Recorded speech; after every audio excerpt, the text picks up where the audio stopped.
What up, everybody, and welcome back to my review slash reaction of Tyler the Creator's "Call Me If You Get Lost" album that kind of got that released a week ago. I just did Planet Her. I think both Planet Her and "Call Me If You Get Lost" released on the same exact date. So it was a big day in music for both of those guys, Doja Cat and Tyler the Creator. If I'm being honest, Tyler the Creator, I followed his career and I've listened to his music, but I've never been like I've always respected, that he was a very experimental artist. But his music has never been something that I've been like gone back to, and constantly like replayed and stuff like. It's not something that I've really loved, if I'm being honest. This album is a changer for me because I've been listening to this album non-stop. Like, this album is something special because it's actually like it's the first Tyler the Creator album that like I just keep playing over and over again. And I don't only play it over and over again, like I like not going back just song by song and listening to certain songs, but I actually play it from start to finish, from beginning to end. Every time I go in to listen to this album, I go and listen to it, I just have to listen to it from the beginning to the end. I can't really stop. And I feel like the album is also set up that way. And I feel like that's one of the very interesting things about this project that is so different for not only like just the times in general. We're in this very TikTok-ish streaming time where, most artists are just trying to make, a hook and a verse that, is maybe 2 minutes long, like an interlude, and so that people can go and replay it over and over again on streaming services. And also that TikTok, they can do a little snippet of it and then like do dances to it. Pretty much that's what people are making music for nowadays.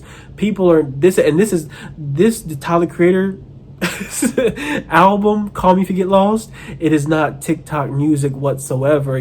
It's very hard for me to go in and just play, oh, what song did I like? Really, when I first started listening to this album, I forgot all about what, song I was even on. I was just listening to it. And also very refreshing that somebody in this new generation of rappers and musical artists is like actually paying attention to constructing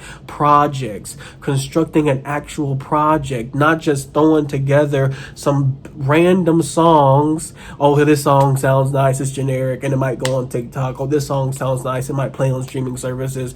But no, like actually putting together a conceptual album that makes sense and cohesively flows in, ebbs and flows in and out and in and out, and takes you all the way to the end like a story, like reading a book. I just said that in my Planet Her video. I want to enjoy an album like I enjoy a book. I want to enjoy an album like I enjoy a movie. Like, I don't go to my favorite chapter in a book and like read it. I start from start to finish. I don't go to my favorite scene in a movie and just go watch it over and over again. If I go watch a movie, I want to watch it from start to finish. I want to listen to an album from start to finish. And people just don't take their time to do that anymore. And so I really appreciate Tyler for this. I was talking to a friend about it, and he agreed with me as well, that he hasn't really actually liked a lot of Tyler's stuff before. Like, not liked, but he recognized he was artistic, but he was doing a lot of experimental stuff. He never really was into like listening to the music over and over again of before, like Igor and stuff like that. But he did like this music.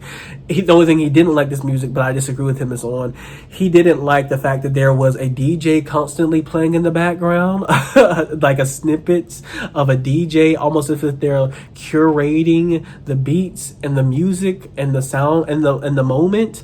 I actually like that. I felt like this album almost was like Tyler inviting us to a block party, like an old school, but although it stayed fresh. It stayed fresh, but it was like Tyler was inviting us to like an old school block party in Harlem back in like the 70s, where there'd be a DJ and then there might have like an open mic and people might jump on the mic, and MCs and all rappers might jump on the mic and freestyle and stuff like that. That's what it reminded me of, like the fact that there was this guy in the background talking as if he's actually DJing this project, and then you hear all of these different voices that are not named. They just come up randomly. Sometimes you might recognize them, sometimes you might not. Of course, I recognize like NBA YoungBoy. I recognize Lil Wayne and stuff like that. But there were some that I really didn't recognize, others that I didn't really, and I didn't really care either. I just enjoyed their music. And I also like that aspect of like, there were no names mentioned throughout the project. That there were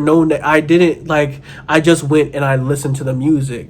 Like I wasn't drawn in by a brand name. And so many times I feel like that is like, so much of that is like a bait and switch when I see artists, you know, connected or featured on a song or on an album. You know, so much of it feels like branding and a bait and switch now. You know, I just saw like Juicy J or even like DJ Khaled, they'll have you'll go and look at their album and it's like all these people on this album, and like most of the songs are not good. Most of the songs are not good. And I have a tendency now to, if I see a whole lot of people on a project and it's your project, but like you have like 15 people, you have like 15 people on the whole entire album, different people. And it's just like, well, where are you on this album? This is not your album. This is a collaborative album between you and a whole bunch of different people. This is not just your album anymore. And it just feels very weird. It also feels like very branding and marketing and a bait and switch. Like you think the music's going to be good because I have an experience of like the way that features and collabs used to be. Like features and collabs used to be special. You know what I'm saying? Like when people got together to make music, they got together to make music. Now they get together and it's just like they just throw shit together. They just throw shit together. And so it's almost like I hate to see people even attached to songs and features and stuff like that because it's not the same. I know the feature's going to be bad, but on this album he completely erases that for me. He completely, you know, does a different type of bait and switch. You know, I'm not going to name anybody who's on this album, and you just have to find out and see who's on it. And I love that. I love the fact that I don't know people. I love the fact that I don't know people, and it's just like about the rapping. Like I know like people like to do a breakdown of each song and stuff like that, but honestly I love the fact that I can't really pinpoint or like pin down specific songs that I like because all of the songs kind of run together, and I think that's done on purpose. And I really like the fact that like all of the songs are connected. I think that it really does ebb and flow, like I was saying before, ebb and flow in and out, not only of these different beats that sometimes are very punchy and sometimes very light, like the what's your name, girlfriend, what's your name, what's your name. Like I really love everybody loves that song, of course, because it's like kind of a throwback feel to it with a little bit of like a new fresh like twist on it and stuff like that. But it like ebbs and flows out of that, but like you get these like very soothing beats, and it ebbs and flows in and out of these like very punchy beats that are also happening, these very hard hitting beats that are also happening as well. And like it just ebbs and flows that way. It also ebbs and flows out of subject matter too. I think people are what I saw the commentary from this album is that people are like hyper focused on the relationship lyrics and romantic lyrics that were in here. And to me, like, it just doesn't stay on one subject at all. Like, sure, there's some relationship reflection and advice that he's sort of giving, but also at the same time, there's like these very like deep reflective like on his childhood and how he grew up, and you know, like becoming a man, all of this talk about becoming a man and also becoming his own artist, becoming his own person, figuring out life, also like getting off his shit and bragging about like what he's done and what he's accomplished. Like this song, like this is what I'm talking about when this is what I'm talking about when I say like a concept, you know, piece, and what I sort of hoped for. Not this, I didn't hope that, you know, of course Doja Cat do this or what Tyler's doing, because of course Doja can't do what Tyler does, but I was hoping that she would also dig a little deeper into like, who are you? Because I was thinking that Planet Her was going to be explaining who she is, but like that doesn't happen. And Call Me If You Get Lost, you know, I love that title of Call Me If You Get Lost. Like, I'm going to take you through the story of me and what I've been through and what I've been thinking, and it's going to be a little bit jumbled. It's going to be a little bit messy, but just let me know if you get lost. Let me know if you get lost. And I love that whole concept of, I'm going to talk about some stuff. Let me know if you get lost on the way. I love that. I love that. I love that. I love songs like Run It Up. If I haven't mentioned that before. So Run It Up, he goes like, we gonna run it up. We gonna run it up.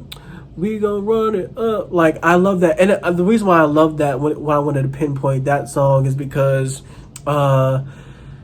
it doesn't really start, like the actual song, like the actual lyrics don't really start until like 2 minutes into the actual song. And yet I'm just as like captivated and like willing to go along with the song just based off the beat and off of the refrain.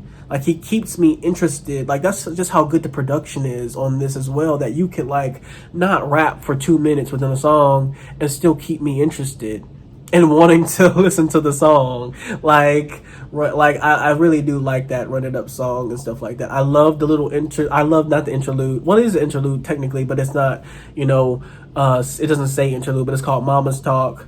And his mom talking about how she would beat up kids. She was going to beat up kids for her kid.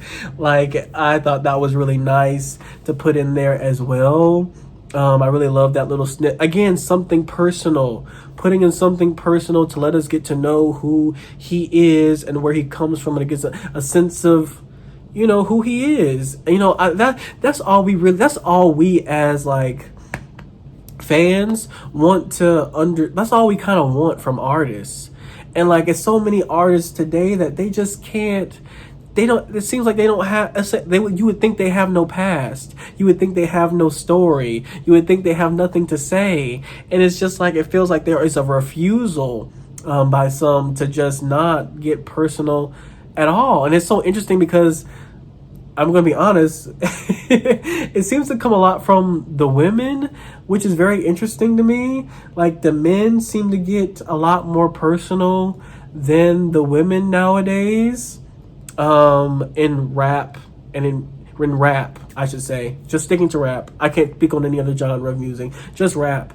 The women are a lot less personal, which is just very interesting to me, because there's always the stereotype of like women being much more open emotionally and emotionally available.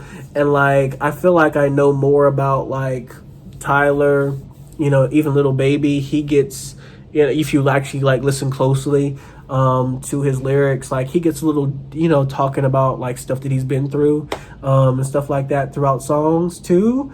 Little Durk, I've said that before. I've done a Little Durk. Link that in the description box below. Little Durk's album that I did. But yeah, they get like, the men seem to be getting more personal and the women less and less personal, which is very interesting to me. An interesting dynamic that I think should be investigated and looked into, why this is. The way this album is sort of curated, to me, like, you just can't listen to one song and understand anything, because it's all connected. And so just to listen to one song, it's not built like other albums, where other albums you could just listen to one song and that one song is just like it's a standalone song within a body of work. But it feels like every song is connected to each one, and you really cannot listen to one song without actually hearing the rest of the album, which I really love, that he's going to force you. You're going to be forced to actually listen to the whole thing. So that's why I have a hard time also pinpointing songs that I just really, really love, because I can't appreciate the last song without listening to the first and the second and the third. And I can't, and vice versa. I can't appreciate the first song without making it all the way to the end either.